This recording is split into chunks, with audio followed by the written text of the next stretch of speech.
मंडळी, राजकारण आणि घराणेशाही हे गणित आपल्याकडे नवीन नाहीये। मात्र जेव्हा एखादा उमेदवार घराणेशाहीवर सतत टीका करून जनतेचं मताधिक्य मिळवून विजयी होतो आणि कालांतराने तो सुद्धा राजकारणात घराणेशाही आणतो, तेव्हा मात्र जनतेने कुणावर विश्वास ठेवावा हा प्रश्न उपस्थित राहतो। दिव्याखालीच अंधार असल्याची भावना त्यांच्या मनामध्ये निर्माण होते। हो, हे घडतंय संगमनेरचे आमदार अमोल खताळ यांच्या बाबतीत। नमस्कार, मी ऋतुजा, तुम्ही पाहत आहात अहिल्यानगर लोकल। गेल्या विधानसभा निवडणुकीत काँग्रेस नेते बाळासाहेब थोरात यांच्यावर अमोल खताळ यांनी घराणेशाहीचा आरोप करत संगमनेर विधानसभेची निवडणूक जिंकली होती। जनतेने देखील त्यांना या मुद्द्यावर एक नवीन चेहरा म्हणून निवडून दिलं। मात्र त्यावेळी घराणेशाहीवर टीका करणारे खताळ हे आता स्वतःच कुठेतरी घराणेशाहीला समर्थन देत घराणेशाहीची रीग ओढत असल्याचं चित्र संगमनेरमध्ये पाहायला मिळतंय। याचं कारण म्हणजे काही दिवसांवर येऊन ठेपलेली संगमनेर नगर परिषद अध्यक्षपदाची निवडणूक। संगमनेरचे नगराध्यक्ष हे महिला खुल्या गटासाठी राखीव आहे। या ठिकाणी संगमनेर सेवा समितीकडून पदवीधर आमदार सत्यजित तांबे यांच्या पत्नी डॉक्टर मैथिली तांबे निवडणुकीच्या रिंगणात उतरल्या आहेत।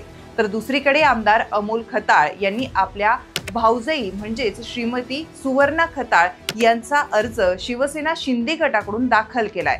मात्र खरा ट्विस्ट इथेच आहे। थोरातांवर घराणेशाहीची सतत टीका करणारे अमोल खताळ यांनी आपल्या भाऊजाई यांनाच निवडणुकीच्या मैदानात उतरवल्याने खताळ हे देखील घराणेशाहीचे पुरस्कर्ते असल्याच्या चर्चा आता संगमनेरमध्ये सुरू झाल्या आहेत। त्यांची 72 वर्ष तर आपले 1 वर्ष अशी सतत तुलना करणाऱ्या खताळ यांनी आमदारकीला वर्ष होत नाही तोच स्वतः घराणेशाहीला थारा दिल्याने आश्चर्य व्यक्त केलं जात आहे। यामुळे आता प्रचार कोणत्या मुद्द्यावर करायचा आणि आता घराणेशाहीवर टीका कशी करायची हे आव्हान खताळांसह महायुतीच्या कार्यकर्त्यांपुढे असणार आहे। दुसरीकडे अजित पवार गटाकडून रुपाली पवार तर भाजपकडून सुजाता देशमुख यांनी देखील उमेदवारी अर्ज दाखल केलेत। याचाच अर्थ की महायुतीतील तीनही मुख्य घटक पक्षांनी नगराध्यक्ष पदासाठी वेगवेगळे अर्ज दाखल केल्याने महायुतीतील विसंवाद उघड झालाय। एवढंच नव्हे तर रेखा गलांडे, पायल ताजने यांच्यासारख्या ग्राउंड लेवलला काम करणाऱ्या कार्यकर्त्यांचा पत्ता कट करून खताळ यांनी नगराध्यक्ष पदाची उमेदवारी स्वतःच्याच घरात दिल्याने महायुतीच्या अनेक कार्यकर्त्यांमध्ये नाराजीचा सूर दिसून येतोय। आणखीन एक मुद्दा तो म्हणजे खताळ यांनी नगराध्यक्ष पदासाठी पत्नीचा उमेदवारी अर्ज न भरता भाऊजाईचा उमेदवारी अर्ज का भरला असा प्रश्न अनेकांना पडलाय।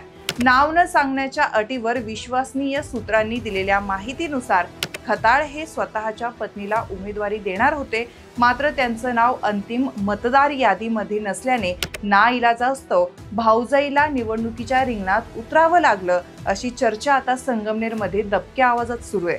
मंडळी, हे सर्व मुद्दे पाहता असं लक्षात येतंय की घराणेशाहीच्या मुद्द्याचा पोपट स्वतः खताळ यांनीच मारलाय। थोरात आणि तांबे घराण्यावर ज्या घराणेशाहीचा मुद्दा पुढे करून खताळ आमदार झाले, आज तोच मुद्दा स्वतःच्या भाऊजाईला उमेदवारी देऊन खताळ यांनी स्वतःचा हा मुद्दा हद्दपार केलाय।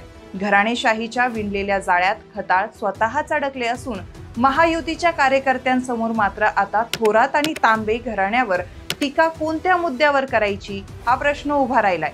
घोडा मैदान जवळच आहे। खताळ आणि महायुतीचे कार्यकर्ते आता प्रचार कोणत्या मुद्द्यावर करणार हे आगामी काळात पुढे येईलच। तोपर्यंत नमस्कार। आणि तुम्हाला हा व्हिडिओ कसा वाटला ते आम्हाला कमेंट करून नक्की सांगा आणि आमच्या चॅनलला लाईक, शेअर आणि सबस्क्राईब करायला विसरू नका।